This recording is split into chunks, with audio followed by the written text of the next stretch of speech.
Picture this scenario. You have the facts on your side. You are objectively correct. Yet the person sitting across from you completely refuses to agree. Our instinct is to push harder. We treat words and logic as neutral tools, assuming if we simply display the data clearly enough, the other person will eventually see reason. But logic shatters the moment it collides with human ego. Consider a military engineer in ancient Athens. In 131 BC, the Roman consul Publius Crassus ordered this engineer to send a massive ship's mast to be used as a battering ram for an impending siege. The engineer knew his trade. He drew up detailed blueprints and provided expert reasoning to the commanding soldiers, proving that a smaller mast would actually be faster, more efficient, and hit with greater force. He was absolutely certain the council would recognize the superior science. When he finally stood before the council to explain his math, the engineer ignored the realities of power. By endlessly debating his superior, he inadvertently insulted the consul's intelligence. Mucianus didn't care about the physics. He had the engineer stripped naked and flogged to death.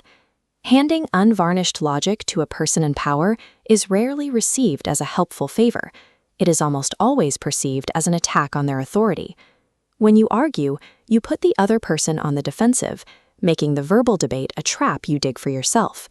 To actually win a dispute, you have to step off the verbal seesaw entirely. You succeed by bypassing the ego, proving your correctness indirectly through physical demonstration.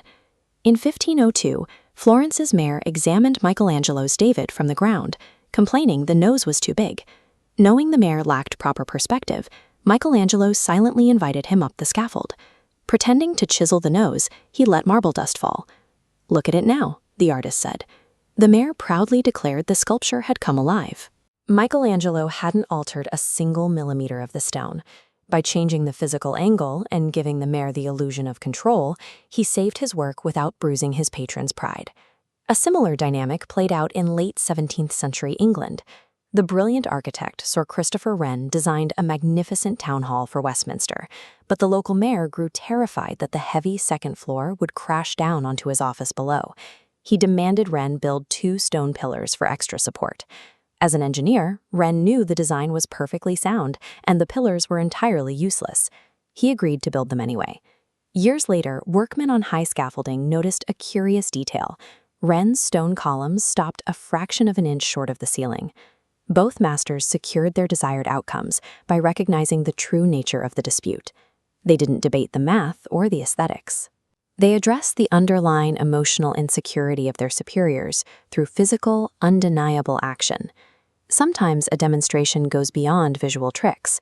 There are moments when proving your point requires making your audience physically feel the exact emotion behind your argument. While denouncing his predecessor, Soviet leader Nikita Khrushchev was interrupted by a heckler shouting, "You were a colleague of Stalin's, why didn't you stop him?" Khrushchev demanded to know who spoke. No one moved. A terrifying silence fell over the room. After letting the tension hang in the air, Khrushchev quietly leaned into the microphone. "Now you know," he said, "why I didn't stop him." A visceral demonstration bypasses rational defenses entirely. Khrushchev could have offered a long, logical explanation about political survival and the constant threat of execution. Instead, he forced the crowd to experience a fraction of that terror firsthand, proving his point without room for debate.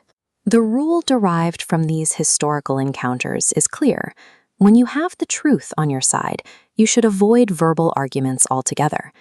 But this reveals a rather fascinating paradox.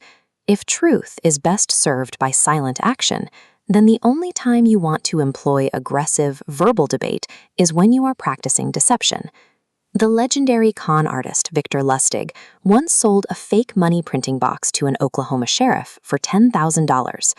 When the sheriff realized he'd been scammed, he tracked Lustig to a Chicago hotel room and pointed a gun directly at his chest.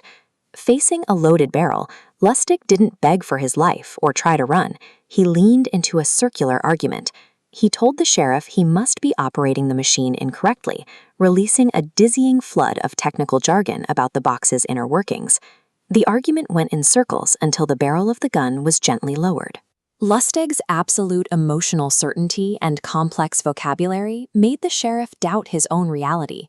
Lustig handed the man a stack of bills to smooth things over, and the confused lawman walked away, effectively talked out of pulling the trigger. Truth holds weight when it is demonstrated in the physical world. Words, by contrast, are slippery and easily manipulated. When you are right, act to prove it. Save your arguments for the times you need a place